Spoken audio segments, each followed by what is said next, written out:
Hi, everyone. This is Dr. Nicole Quinn. Welcome to the Lab Coats and Life podcast, where we help scientists thrive. Our co-host today is Dr. Brenda Raud, who is also the co-host of the Immunology podcast. The Lab Coats and Life podcast is brought to you by STEMCELL Technologies, a global biotechnology company supporting life sciences research with tools, technologies, and resources to help scientists globally. If you enjoy the Lab Coats and Life podcast, please rate us and leave a review on your favorite podcast app. You can also suggest ideas or recommend guests for episodes on X at STEMCELL Tech or by email at info@labcoatsandlifepodcast.com. Today on the podcast, we're joined by Dr. Judy Mielke and Kate Gardner from scientifyRESEARCH to discuss global research funding and share practical strategies for navigating the life sciences funding landscape. But before we get to that, did you know that the Lab Coats and Life podcast is part of STEMCELL Technologies mentorship resources? Would you like to learn more about practical soft skills to help you communicate your science and read up on current trends and efforts in the scientific community? Visit www.stemcell.com/labcoatsandlife to find articles, free downloadable checklists, and more to help you thrive in science. All right. Judy and Kate, welcome to Lab Coats and Life. Thank you for joining us today. Hi, Brenda. How's it going? Hi, excited to be here, talk about funding my research. Welcome to our conversation today. Yeah, thank you, Nicole and Brenda, for having us. Yes, thank you. It's great to be here. Awesome. Okay, so we're going to jump right in. The first thing that I would love to do is for each of you, Judy and Kate, to give a bit of an introduction. So we'll get into scientifyRESEARCH later, but maybe give us a bit of a background of what got you here, what your background is. Yeah, so maybe I will start. I'm Judy Mielke. I'm the founder of scientifyRESEARCH. I launched Scientify in 2021, but before that, I had a whole career in different areas. So once upon a time, I was also a researcher. And actually, I used stem cell products. So it's a small world. So when you guys contacted us, I was like, yeah, of course I know them. So yes, so I was a researcher. I was an immunology researcher. Then I went into science publishing. So I was working at different publishers for quite a while in different countries.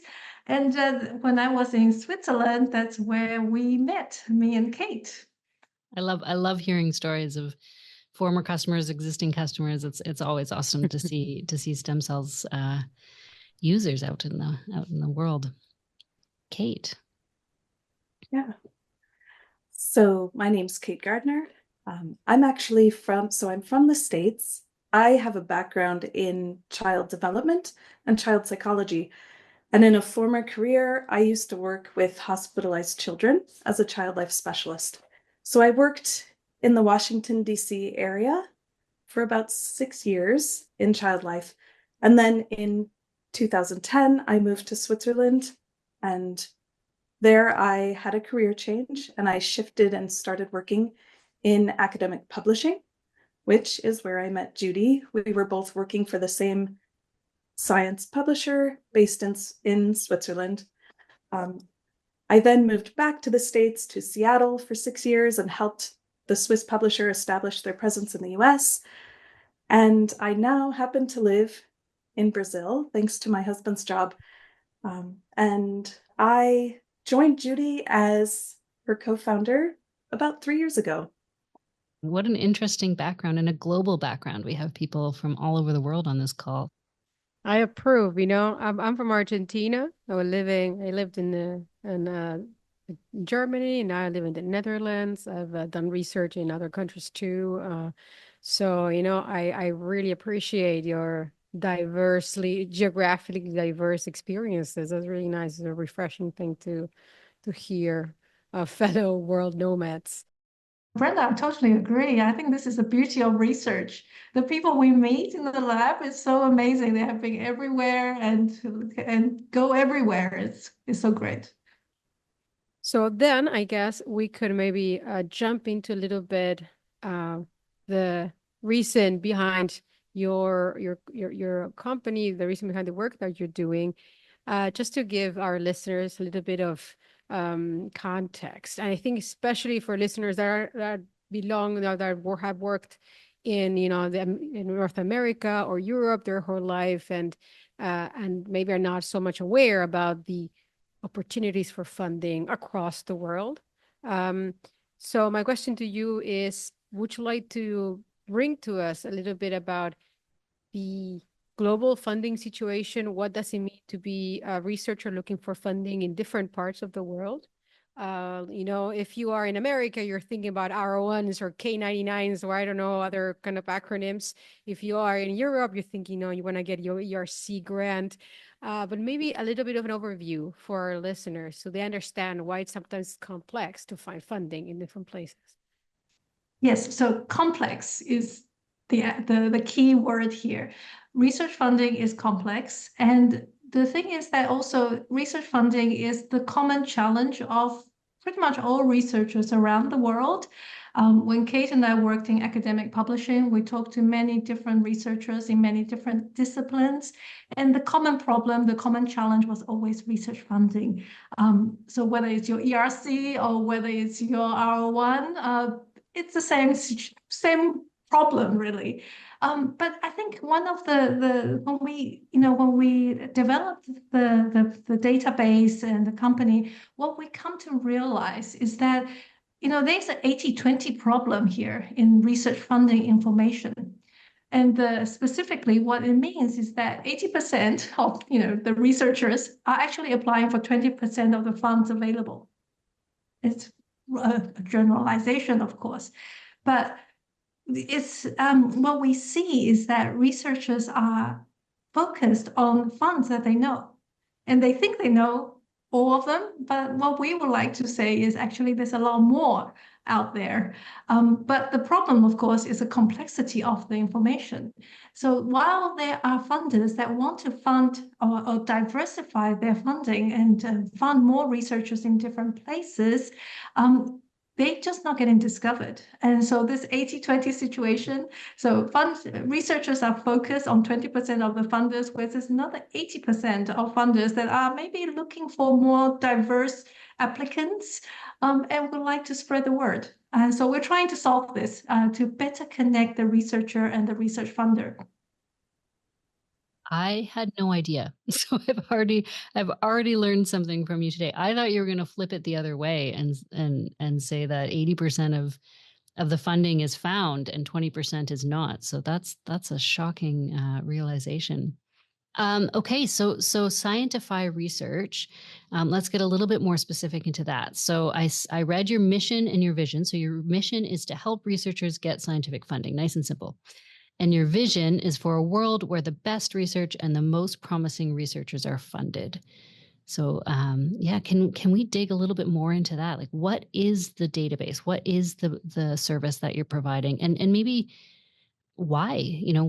I mean, you spoke a little bit about that before, but what is the big problem here that we're trying to solve? The problem we're trying to solve is simply researchers do not see all of their funding options, and you don't know what you don't know. So the first step was building a funding database that is incredibly easy to use and accessible to everybody. So our database does have an open version. And that, of course, brings a lot of attention globally to our database. And, when we first set out, the first challenge we set out to solve was helping researchers and research managers find funding using a very intuitive database. But now we're solving the challenge for funders, which is reaching a global audience and getting the best suited applicants. And I talk to funders all the time, and when I speak with them, I often hear that they're getting the same applicants year after year, and they would like to have more global applicants, but they don't. Now, this is primarily when I say this, I'm thinking about foundation funders. So foundation funders, they often are funding the same researchers, and they would like to have their funding distributed more globally. So that is, we're solving multiple challenges here. Yeah, if I may add, I think fundamentally we have a lot of challenges in this society today, and if anything, it's getting even more complex. And so it's about bringing research expertise together as well. And I think sometimes in the siloed approach that people have been familiar with, it's not necessarily easy to address those challenges. And I think ultimately is that research funding is an investment that we make as a society. A lot of the time is taxpayers' money. So we want to make sure that we make this investment properly. And also to make it ideally is that people are spending less time looking for the funding, but actually spending that time doing the research. So yeah, that's what we try to do as well. Make it really simple for people to find their funding so that they can apply and then do what they love to do most, the research. Yeah, I love the last thing you said. I mean, I love all the things you said. I think all of it is really valuable. But researchers, I say this all the time. We put so much pressure on researchers because they have to spend so much time finding funding, so much time teaching, so much time with mentorship, so much time reading publications and keeping up on the latest. And if we can do anything to help alleviate some of that burden, so that researchers do what they do best and spend their time actually making amazing discoveries. That's certainly a shared mission we have at STEMCELL and with this podcast and the other podcasts that we do. So yeah, I love it. Okay, so my next question is a little bit more specific, and I think we can get into a little bit of practical advice for scientists around the world. And this might differ globally, I suspect it will, but how should scientists decide whether to pursue different types of funding? So government grants, private funding, you mentioned foundations, philanthropic support. Does this differ geographically? Does it differ by the type of research people are doing? How long they've been doing research, how much, I guess, status or stature they have. Any insights to where people should start in that sense? So I guess what you're saying is how to be more strategic with grant applications. Or is there a difference between the types of grants and the sources of the funding and what type of research they would lend themselves to? Or maybe you just want to talk about those different sources a little bit more. I think definitely there's slight differences across regions, but I think there's also commonalities, right? Definitely, you need to start somewhere. It's probably not the best idea to start in a very ambitious way and say, oh, I want to get this $1 million grant where you haven't had a track record. So you need to start maybe smaller, looking for maybe fellowships. I mean, as a student, maybe already, I mean, actually, most students have scholarships, actually, and a lot of students don't see that as actually funding. But it is, right? So you already have received competitive funding, i.e. your scholarship. So yeah, there's a place to start. And definitely there's some strategy to this. So for the European funds, for example, they sometimes have, like the ERC grants, they have timeouts. So you can't just keep applying every year. So you should think about are you actually ready to apply before you apply? Because yeah, if you don't get it, you may get a timeout, and then this is where the strategy comes in. When is actually a good time to apply? And I think what we always like to recommend is that every researcher, there's this amazing place called the research office. And they have such a wealth of information. And sometimes researchers are coming to us directly, and we're like, well, actually, maybe your research office is a really great resource because they know the specific case for each university and what you need. And so we always recommend people start there first. But then, in terms of finding information, I think it's really important to be structured. To have a structured way of going about it, because this is actually what we try to do to help people to make it easier. It's about structuring the eligibility criteria, because funders and actually how to pursue funding, right? Because you don't. Maybe let's backtrack a little bit, but look at the logic of it, right? Sometimes we hear from people, okay, so there is a 10% success rate. And this means I need to apply for 10 grants before I will get one. And we would say that's not the right approach necessarily, because if you find the right, maybe 5 grants that really fit you, then maybe you only need to apply for 5 to get one. You don't need to apply for 10 to get one. And so this is also about economizing your time or strategizing your time, because applying for 9 grants that go nowhere is not really a very good investment of time. So finding the right fit for you is always a great start. And what I think Kate would add this about what funders would say is, funders would say to you, actually, very often they would like you to write to them. And if you're not sure about something, if you're not sure if you're a good fit, they actually very much welcome people to contact them. But people, I guess, are a little bit shy and don't necessarily take up on the opportunity, but it's actually a great opportunity, especially if they welcome it and they actually do encourage that. And then also it saves you so much time if it doesn't work out. Then, find out if you're a right fit first. And yeah, of course, starting with a database approach, because the database really helps you to look at the eligibility criteria so that you can weed out the noise and really focus on the grants that you would be eligible for, and therefore also, and then you can investigate further, because eligibility is just actually like the minimum threshold.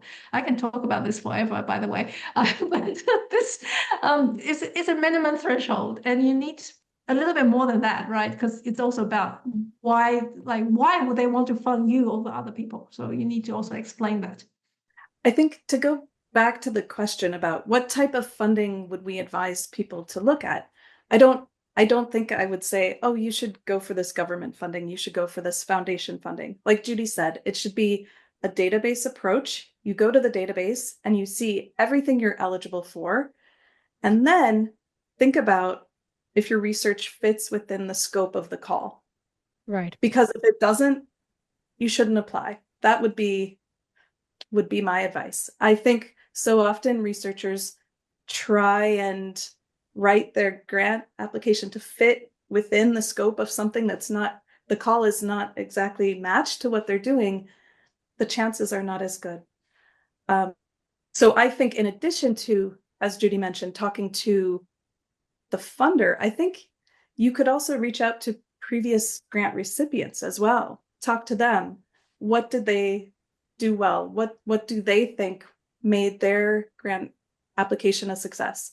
And I think if you take the time to talk to the funder and people who were successful in the past, I think that certainly increases your odds. Yeah.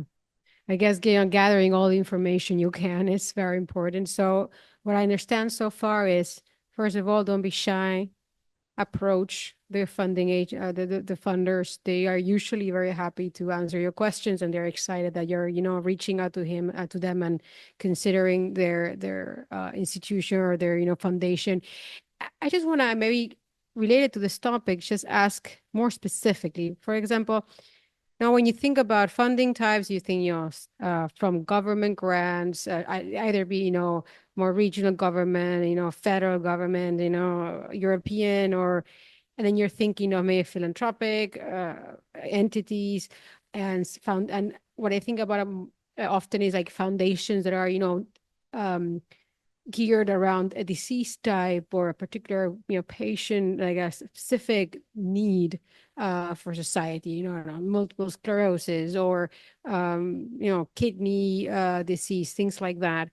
And something that I hear a lot also, especially now that often we are trying to take more into account the needs of patients, and the ultimate goal of some of these foundations is reach out to patient groups, and that they also often have a say on where the funding goes, and they can let this is what we as this organization representing this disease or representing this patient, this is what we want to fund, because this is where we think the advances need to be made. So I guess that would, in my opinion, be another thing. You can reach out and say, well, I want to research. I have a great idea for targeting Crohn's disease. You might want talk with people that have, or find, funding agencies or funding groups that are actually, closely related to this patient, because oftentimes that's where the money comes from, people donating or foundations that are collecting money on their behalf. Yeah, for sure. I think I guess when it comes to finding the right funding agency, there are so many different options, and that it's really about diversifying, right? And when you say like there's the very specific funders, so quite a lot of the philanthropic foundation funders have a very specific mission, and when you find the right fit, they would be very pleased actually to see your application, and they really want to hear from you. For example, we collaborated with the Diabetes Foundation, and they were like also exactly as Kate says that they were really excited to hear from applicants, and they also would like to have more applicants, especially when we're trying to tackle the problem from a multidisciplinary perspective. I think from a researcher's perspective, it's really about, how could you best bring your expertise to help advance the mission of the funder. So I think it's important to keep in mind what is it that the funders or the patients are trying to get, right? People are trying to get a solution. And then it's about putting your research in that context of how you can advance the mission. I have a whole bunch of questions feeding from a couple of things you said. So with scientifyRESEARCH, let's go back to when you said that scholarships are funding. So do you actually list scholarships in addition to research funding and even things like travel funding for students or researchers to travel? Is it speak to the comprehension of your database? Yes, we cover everything. Okay, do you want to add more? In fact, you could even use filters to narrow down to, you could look at funding by career stage. So then you could arrive at, funding for PhDs or postdocs. You can even come to our database and look for travel funding specifically, or award money. So any type of funding you're looking for, we cover, and we categorize it in a way that makes it very easy to find exactly what you're looking for, or to browse through all different funding options as well and see if something new and interesting that you've never thought of before might pop up. And then my second question that stemmed from your answer previously is, do you follow up with like the success? Like, do you follow the story through to see what matches actually did work, and then sort of feed that back into the database or into your understanding of what to offer scientists? The answer to that is no, not right now. But definitely, we have anecdotal feedback from our users that say, "Oh, I discovered this grant. I didn't know about it before. I applied. I got the money. Thank you." So that's really nice to hear. But it's been bit too anecdotal for now. I would love to track more. Maybe we need to do a survey of our users and get some testimonials from people and hear their happy stories, right? Because all too often we focus on the negative stories. Let's focus on the positive stories. Yeah, absolutely. That'd be really cool. What are some frequently asked questions that you get about funding that we can, dig into, that you'd love to share with the world? My favorite one is keywords. And the reason I say that is because I think people, and I want to say this in every single outlet I have possible. I'm planning to write a whole blog about this, but keywords. So what most researchers do is when they look for funding, they use keywords that's relevant for when they are looking for journal articles, because that's what they're used to do. Right, you're used to doing something, you're looking for funding, and so you put in very specific keywords to look for research. You need to put in the right keywords. But the thing with funding is that it's very different, because funders work on a much higher level. So of course, there are some mission-driven funders for particular areas. Then of course, they would use more particular keywords.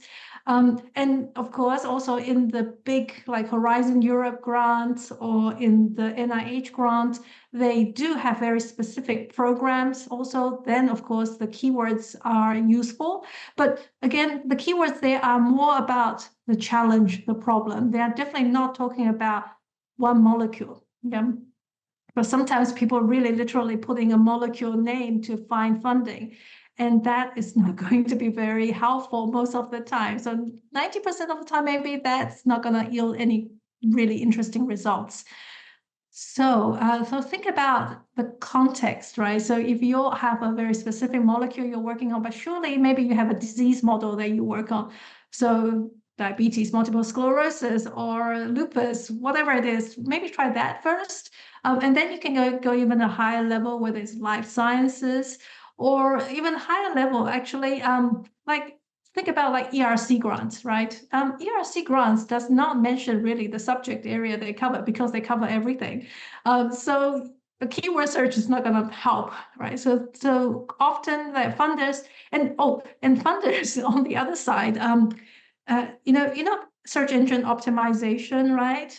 But funders don't necessarily think about it that way. They think people are landing on their page always. And so they usually call their grants research grant. And so that's a really difficult. I mean, you can find research grants, but you just won't be in the right subject area for you. And so what we do is really to take away that pain of seeing a list of research grants, and we explain what subject area, and back to also the location, right? Location is a big part of the requirements, and so we also clarify that. So sometimes it's global, great, but sometimes it's more specific. Then we also explain that. I hope I answered the question, actually. Yeah, absolutely. I mean, yes, of course. The question was really, what question do you want us to ask you? So I don't think there's a wrong answer to that. So Kate, do you have, what is your FAQ that you want to, the answer that you want to put out into the world? I'm not sure if there is an FAQ, but what I love about going back to what Judy said, and I think I love this about what we do, we tell people not to use keywords, right? And it's important not to. There are better ways to search for funding. But we also add keywords in to the grant titles to help make it easier when people are using the database and using the eligibility filters, which is what they should be using to find the best matched funding. But then we put in keywords into the grant information to make it easier then when people read it to quickly assess, is this relevant for me? I don't know if there's an FAQ that people ask. Maybe, do I really need to write all of this? I think, yeah, sometimes we get people asking, the question needs to be specific, but not too specific. And I think that's a challenge to find that right fit. But I think this is something where a database approach is still much better than any kind of Google search, AI search. It's not quite ready yet, but maybe this will come soon. Maybe we'll find the solution.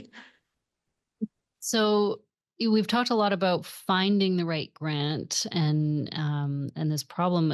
I don't know, you can correct me if I'm wrong in rephrasing this, but we always hear about there's not enough scientific funding. So there's this scientific funding crisis globally.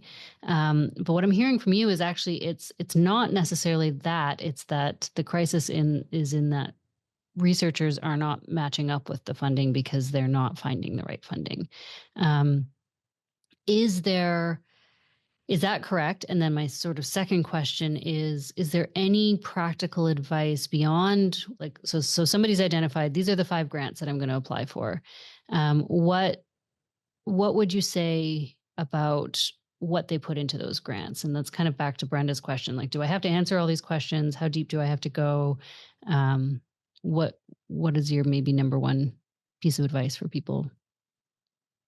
I think maybe we are exaggerating a little bit. There's definitely a crisis, right? Definitely research funding. There needs to be more research funding if we want those solutions.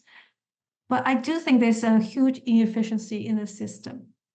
So the fact that, think about it, right? People apply, and if it's really a 10% success rate, that time is not well spent. So it's poor spent time on the researcher's part. And then if you only fund 10%, so the reviewers or the researchers who are also the reviewers of those grants are spending time reading those grants applications that then they don't get funded. And I think many reviewers would also say that at least I think the magical number is something like 25%, that at least 25% of those grants should be funded. So if the number is anywhere below that, then something is wrong. Like the time is not a good, efficient way of spending time and energy. But I think what is even more fundamental, what I'd like to question is, hey, we have these great people. What is so bad with their ideas? Like, really, are they bad, or are they just not, you just don't understand it? So maybe communication is the challenge here, that these researchers are not necessarily communicating their expertise in the right way. And so maybe that's where we could add value. But back to in the second question about, how to help yourself stand out, right? I think from this is personal experience, but maybe what Kate has to add to this. But what I really think, I think what funders want to know is that if they give you the money, you can actually do this.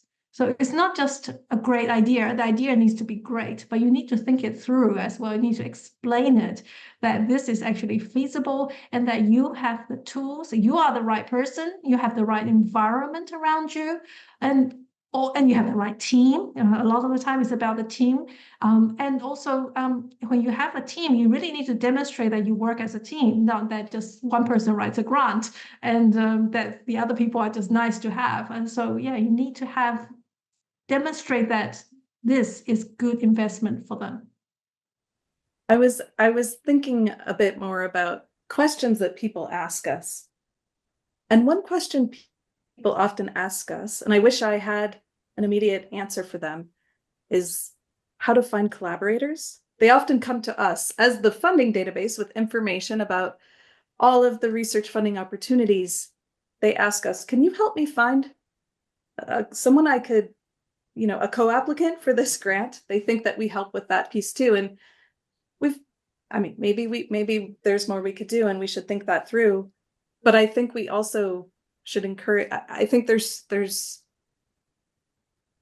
a lot of interdisciplinary funding that people have a challenge with thinking about who to apply with. And I think that's something that people should think about a bit more and earlier on, right? Before they discover the grant and the deadline is in a month. I think that's something people should focus on, is thinking about who should I collaborate with? Who can help me solve this research problem?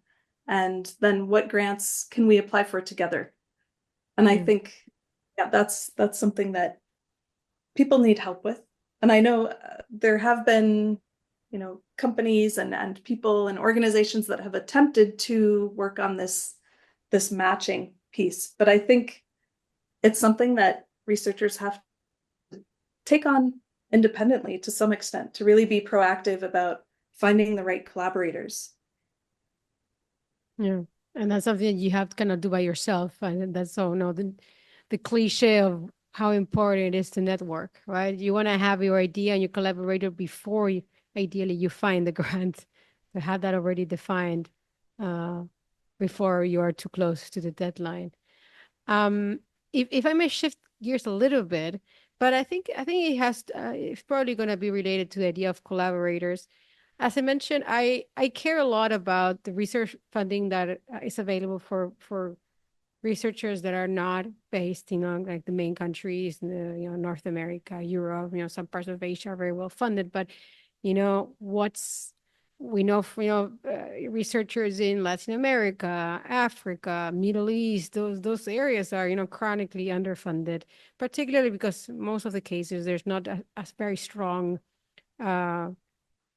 state sponsored science, or there's not enough capital going around to invest in them. So what I would really like to ask you, if you have some kind of advice on what has been your experience advising researchers from kind of, let's call them peripheral countries, quotes, air quotes, and whether there are specific paths that they should consider when trying to bring a great idea to fruition. And, you go and your government will offer you, a grant, a big grant is, 10 grand, $10,000. And that's basically not enough to buy any reagent. So what would be your advice on what are there specific, organisms or specific foundations or sources of funding that are particularly well suited for these researchers? Yeah, it's an interesting question, and I think this question is very country specific and may have, to some extent, have something to do with what is typical in each country. I know in some countries in South America, for example, it's more typical to get funding from the government. And I think that there are researchers that don't even think about looking for global funding because they know their funder, that's what they do. They get the funding from the university, the institution, and they're not thinking about adding more funding on top of that. I think people should be proactive about looking for global funding. For whatever country you live in, there are funders that will fund globally, that want to fund globally, and that sometimes can't find global applicants. So I think if you have a strong proposal, you have a good research idea, and it needs to be funded, to look for all of the global options and not rely on what you've been accustomed to with government. I think one of the other challenges in certain countries as well is researchers might not have as much support with the administration of the grant, or don't know once I get the funding, great, I have a great research project, it's all mapped out, everything's great, I have the money, now what? And I think that some universities maybe don't have as many research managers who can help with the administration part, or maybe that all of the paperwork seems daunting, so maybe they don't even apply. I think that maybe that's one of the challenges as well. But I think I don't know, Judy, what you think about specific countries. I think definitely there's a workflow issue. Not all universities are familiar with the post-award processes.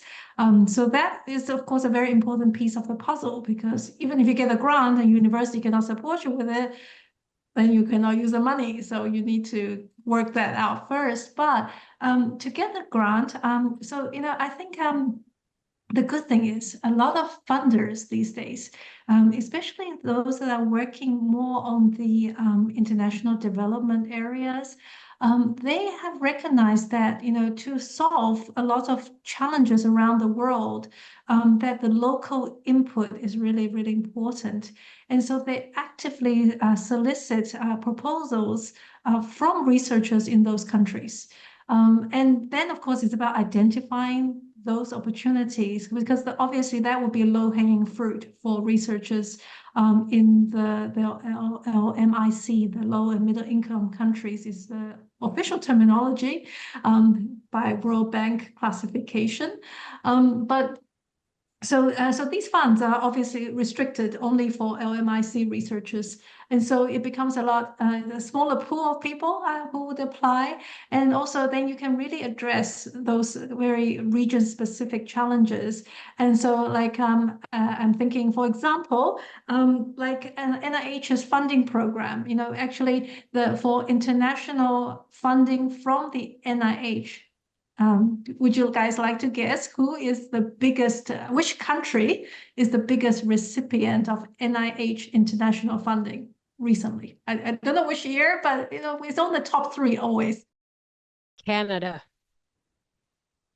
Canada is high, yeah. Nicole is I don't know. I mean, in Canada, but I really don't know what country to guess. India, China. Wow, and I was surprised. It's actually Uganda. Oh, wow. I was going to say maybe somewhere in Africa. Uganda is like, I think from the data, I'm just like, don't quote me on this, but it's definitely like top number one, like 2 or 3 years ago, something like this. So it's always on the top three within the past few years. And I guess because they have a very strong HIV research program, and through the over time, the capacity building in that country has become, that people have been familiar with getting grants from the NIH, which is not easy, but they've worked out the process. And yeah, so they are one of the top countries that's being funded by the NIH. And of course, so it's really about identifying funds that really say, okay, we have this problem. We would like to address this problem. This, and you, in your surroundings, that you have the expertise to really say, I can deliver what that funder is trying to address. And I think the easiest way to find that answer is through a database approach. It could be ours, it could be another one, but it's really important to use a database. That's excellent advice. Brenda and I had the privilege, actually, it was about a year ago exactly, that we were at the IUIS, International Union of Immunological Societies in Cape Town, South Africa. And we met so many African researchers, and it was amazing because I had never been to an international conference that was that international. And I love to hear that there's funding going into African countries. Okay, moving on a little bit. So can you recognize any or point out any future trends, or what is the future of funding? And is there things that are changing that we should know about, or the scientists listening to this podcast should know about in terms of what might disrupt normal funding patterns or expectations? I think generally speaking, in terms of the trends from funders, I do see, AI is popping up now. Like a lot of funders are looking at how to, like, whether it's healthcare, how to integrate AI into healthcare, disease modeling, AI a lot. I would say team approaches, so interdisciplinary teams. I think that's something that people are not doing very well. People are not explaining that very well, not forming the right teams, and yeah, I think it's challenging, right? Because how do you know, like, as a life scientist, who is a good computer scientist? I don't know. Like, how would I know?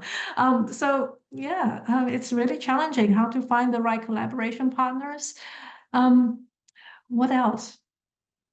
Climate. I mean, we have a competition right now on climate and health specifically. Like, everything to do with climate, clean energy, all the challenges that we face. Those are all AI, I think.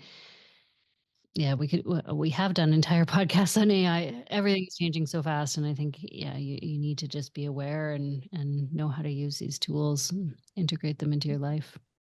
We recently hosted a webinar on AI and grant writing with a professor who's based in Germany, who's taken like a keen, he's become just really, he works as a clinical researcher, but he's incredibly interested in AI and now does academic training courses on AI and grant writing specifically. I think that, it's hard to predict the future. The question is, what are the future trends?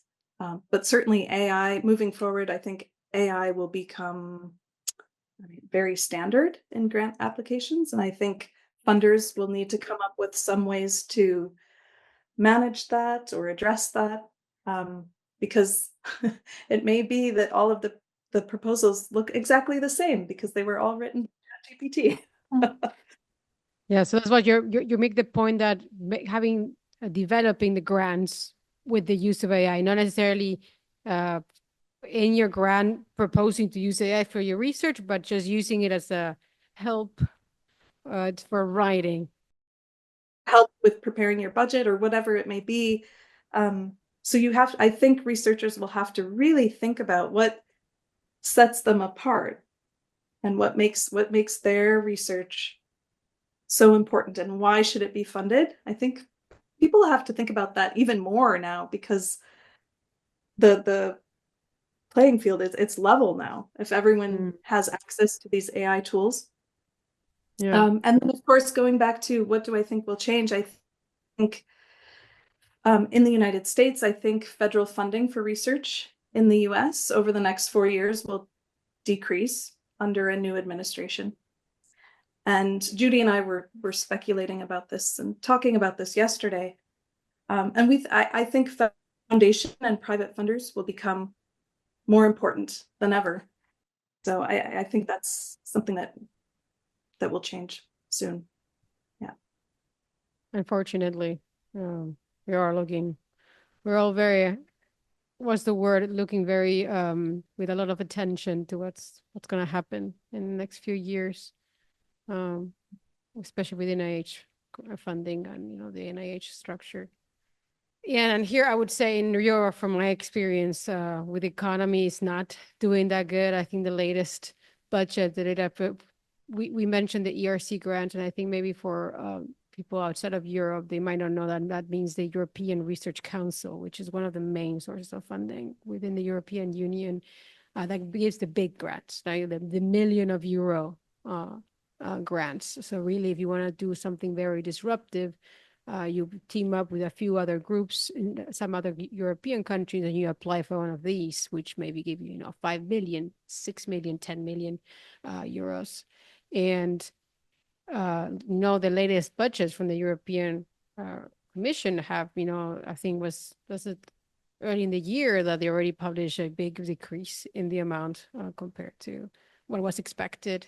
So that's also, I think, in terms of European funding, there's also a little bit of a squeeze given, inflation, the war, and also some populist governments refusing to contribute or challenging the need for the funding. So that's, I think, very political, which is something that many researchers, we don't tend to think. Well, I think about that a lot, way too much for my own mental health, but I sometimes am surprised when of some of my colleagues, they don't seem to make the connection between those political realities and in the end, the amount of money that you can get for your work.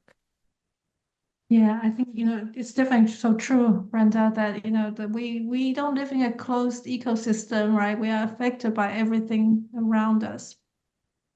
I do hope that, when people need to recognize the value of education. I think that would be the number one. Right? Having an educated society is actually core to everything, because then you can use that knowledge, that skill to advance. And I do hope that, people will recognize that despite all the things going on, if you want to advance as a society, that education and research is probably the fundamental recipe for success.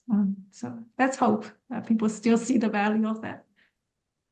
Absolutely.